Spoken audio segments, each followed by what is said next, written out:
Paris, février 2011. Une chape de silence glacial s'est abattue sur le cimetière du Père-Lachaise. Une existence vient de s'éteindre à l'âge de 58 ans.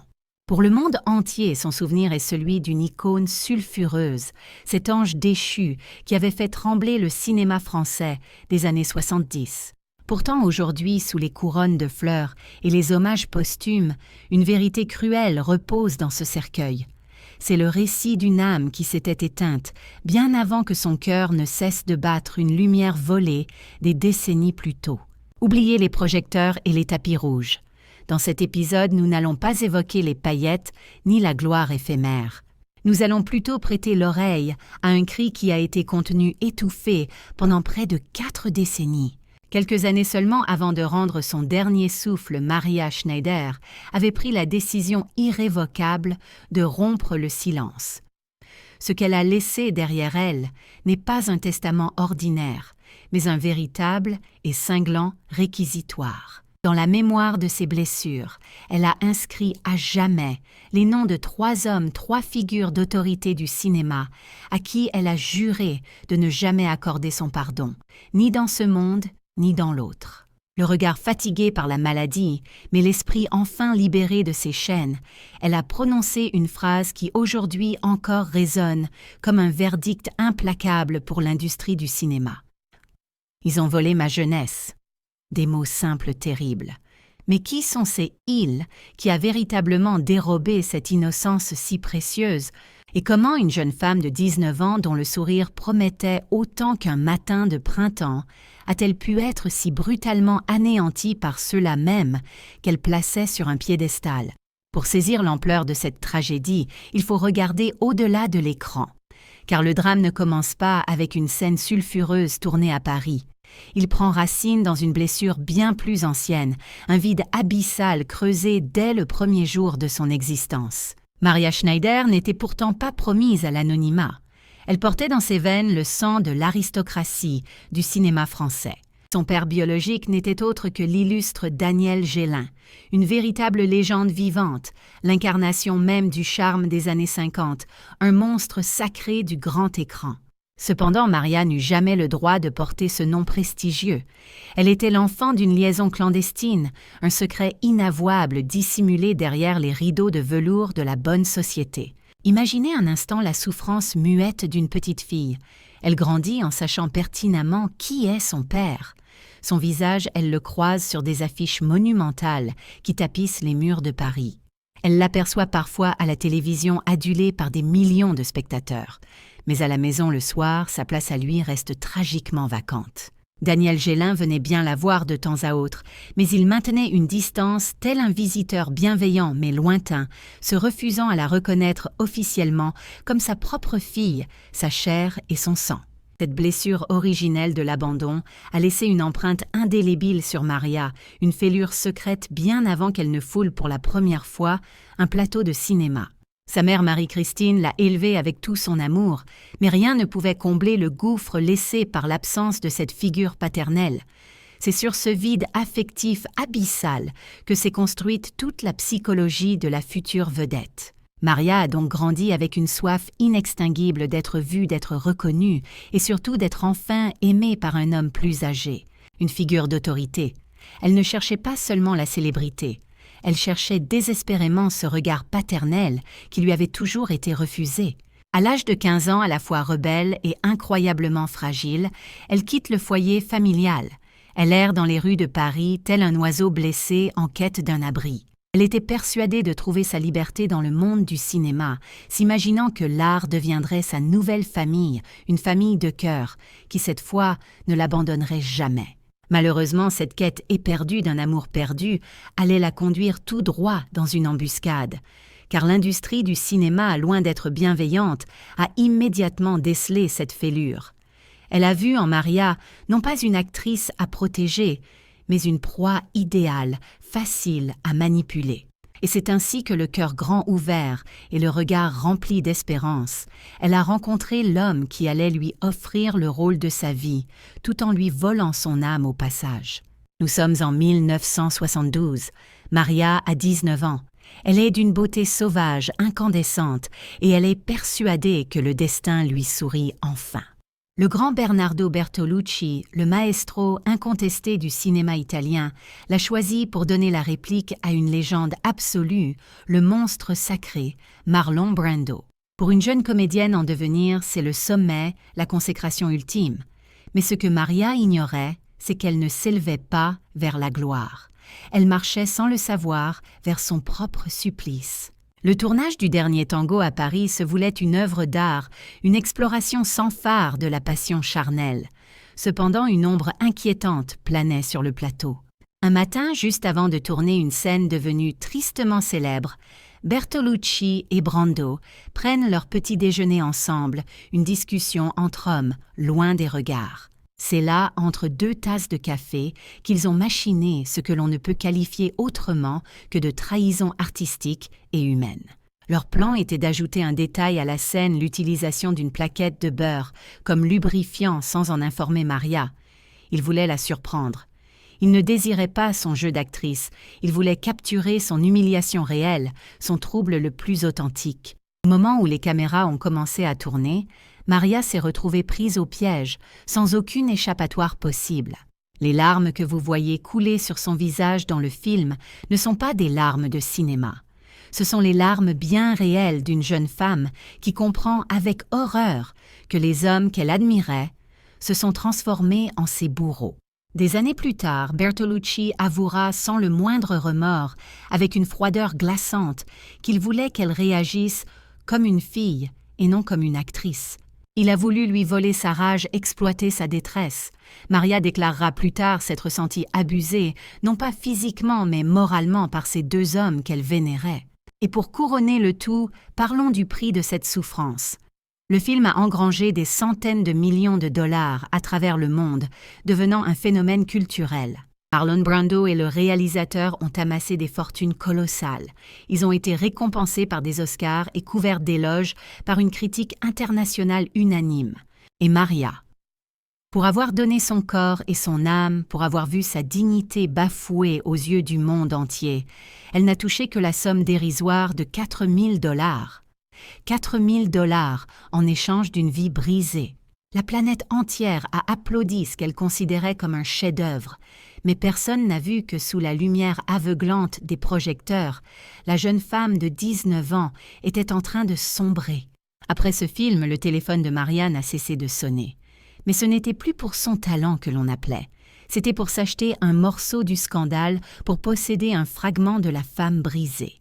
Une fois les projecteurs éteints, Maria s'est retrouvée tragiquement seule, livrée à ses propres démons. Le succès planétaire du dernier tango à Paris est devenu sa malédiction personnelle. Au lieu de lui proposer des rôles dignes de son talent d'actrice, les producteurs ne voyaient plus en elle qu'un pur objet de désir, un fantasme sur pellicule. Ils voulaient la femme sulfureuse, la libertine, jamais la comédienne. Refusant de se laisser enfermer dans cette cage dorée, Maria a commencé à dire non. Et le cinéma, dans sa cruauté implacable, l'a punie pour cette audace, pour cette insolence. Progressivement, les téléphones ont cessé de sonner. Les invitations aux événements prestigieux se sont faites de plus en plus rares, la laissant dans un silence assourdissant. Pour fuir ce quotidien devenu un véritable enfer, Maria s'est cherché des échappatoires. Elle a plongé corps et âme dans les paradis artificiels, espérant y noyer sa détresse et effacer ne serait-ce que l'espace de quelques heures, fugace, cette humiliation poisseuse qui s'agrippait à son âme. La drogue est alors devenue sa compagne de tous les instants, une alliée toxique qui a pris la place des amis qu'elle avait délaissés ou qui s'étaient éloignés, ne la reconnaissant plus. Pourtant, au cœur de cette tourmente dévastatrice, une main inattendue s'est tendue vers elle. C'était celle d'une autre icône du cinéma, une femme qui comprenait le poids de la gloire, Brigitte Bardot. Bardot, qui avait elle-même connu les affres et la morsure cruelle de la célébrité, a ouvert les portes de sa maison à Maria. Elle lui a offert un abri, un réconfort sincère, et cette chaleur humaine si rare, à un moment où le reste du monde semblait l'avoir condamnée et abandonnée. Ce fut une alliance poignante, la rencontre de 2 générations de femmes magnifiques et incomprises. Mais l'affection même la plus sincère ne peut pas toujours suffire à recoller les morceaux d'une âme que l'on a méthodiquement fracturée. Les séjours en clinique psychiatrique se sont alors enchaînés, tels des escales imposées dans le voyage chaotique d'une vie partie à la dérive sans cap ni boussole. La presse à scandale insatiable s'est délectée de sa descente aux enfers, étalant en gros titres sa prétendue folie sans jamais se poser la question essentielle qui avait poussé cette jeune femme si fragile au bord du précipice. Mais Maria n'était pas folle, elle était simplement une femme en deuil. Le deuil de son innocence qui lui avait été sauvagement arrachée. Pendant des décennies, elle a survécu dans cette zone grise, un purgatoire suspendu entre l'oubli du public et le mépris de l'industrie, portant son passé comme une croix bien trop lourde pour ses seules épaules. Mais le temps, contrairement à la légende, n'efface pas la colère. Au contraire, il la cristallise, la rend plus pure, plus dure. Et alors que la maladie commençait son lent travail de sape sur son corps, l'esprit de Maria lui se préparait à livrer son tout dernier combat. C'est souvent à l'approche de la fin que la vérité jaillit avec une force insoupçonnée, comme un ultime sursaut de vie. Au milieu des années 2000, alors que le cancer entamait son œuvre de destruction, Maria Schneider a pris une décision irrévocable. L'heure était venue de briser le silence. Elle refusait de partir en emportant ses secrets et ses souffrances dans la tombe. Dans une interview qui a eu l'effet d'une déflagration dans le milieu du cinéma, elle a ouvert son cœur, non pas pour susciter la pitié, mais pour réclamer ce qui lui était dû, la justice. Avec une dignité retrouvée presque altière, elle a prononcé les noms de ses bourreaux. Bernardo Bertolucci, Marlon Brando. Pour le monde entier, c'étaient des génies intouchables du 7e art. Pour elle, ils n'étaient que des voleurs d'innocence. Maria a alors révélé à la face du monde que la fameuse scène du beurre, celle-là même qui avait captivé et choqué des millions de spectateurs, n'était pas du cinéma. C'était une agression, un véritable guet-apens. Elle a raconté comment, juste après le tournage de cette séquence, elle s'était réfugiée dans un coin du plateau, secouée de sanglots, se sentant profondément humiliée, souillée. Et le plus terrible, le plus inhumain, c'est que personne, absolument personne, sur le plateau ni dans l'équipe de production n'est venu la réconforter. Dans cette confession tardive mais nécessaire, elle a prononcé ces mots terribles. « J'ai été violée par 2 hommes et manipulée par tout un système. » Quelques années auparavant, à la mort de Marlon Brando, le monde entier avait pleuré la perte d'une légende du cinéma. Mais Maria, elle n'a pas versé une seule larme. Elle a déclaré avec une froideur qui glaçait le sang qu'elle ne pouvait pas pleurer l'homme qui avait participé activement à sa destruction. Quant à Bertolucci, elle a maintenu jusqu'à son dernier souffle qu'elle ne lui pardonnerait jamais, jamais. Répéter ce mot encore et encore comme un mantra n'était pas un signe de rancune, mais un véritable acte de survie. En refusant de pardonner, Maria reprenait enfin le pouvoir sur son histoire. Elle refusait de cautionner cette idée toxique selon laquelle l'art peut tout justifier, y compris la pire des cruautés. Ce jour-là, l'icône brisée s'est redressée.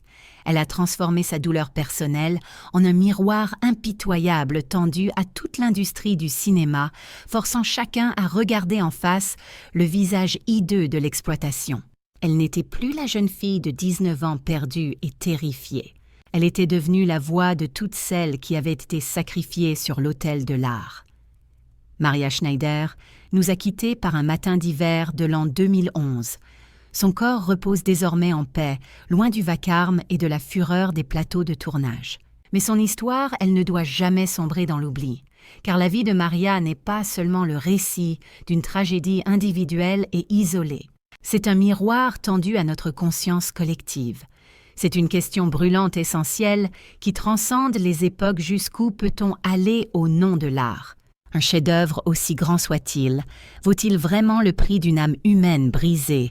Pendant bien trop longtemps, le monde a applaudi le génie, tout en fermant les yeux par confort ou par lâcheté sur la brutalité. On a préféré célébrer le mythe plutôt que de protéger la jeune femme. Mais aujourd'hui, grâce au courage immense de femmes comme Maria, le silence n'est plus une option envisageable. Elle fut l'une des premières, bien avant les vagues de libération de la parole, à oser dire non. Elle fut l'une des premières à refuser son rôle de muse silencieuse et consentante pour devenir une femme libre et souveraine. Aujourd'hui, quand nous revoyons ces anciens films, notre regard a changé. Nous ne voyons plus seulement l'actrice à la sensualité troublante. Nous voyons une survivante. Nous voyons une combattante qui a payé un prix exorbitant pour imposer sa vérité. Son véritable héritage ne se trouve pas dans les scènes qui l'ont rendue célèbre, mais dans les mots qu'elle a enfin osé prononcer avant de s'éteindre. Elle nous rappelle que derrière chaque image, chaque icône, il y a un cœur qui bat un être humain qui mérite infiniment plus le respect que les applaudissements. Merci de nous avoir écoutés et d'avoir partagé avec nous l'histoire de Maria Schneider. Nous sommes convaincus que chaque vie, surtout celles qui ont été réduites au silence, mérite d'être racontée avec justesse et compassion. Si ce récit vous a ému, si vous pensez aussi qu'il est grand temps de redonner la parole à celles et ceux qu'on a oubliés, je vous invite à vous abonner. Rejoignez-nous pour mettre en lumière d'autres destins, d'autres parcours et d'autres vérités trop longtemps dissimulées dans l'ombre. Au revoir, et n'oubliez jamais d'écouter attentivement les silences,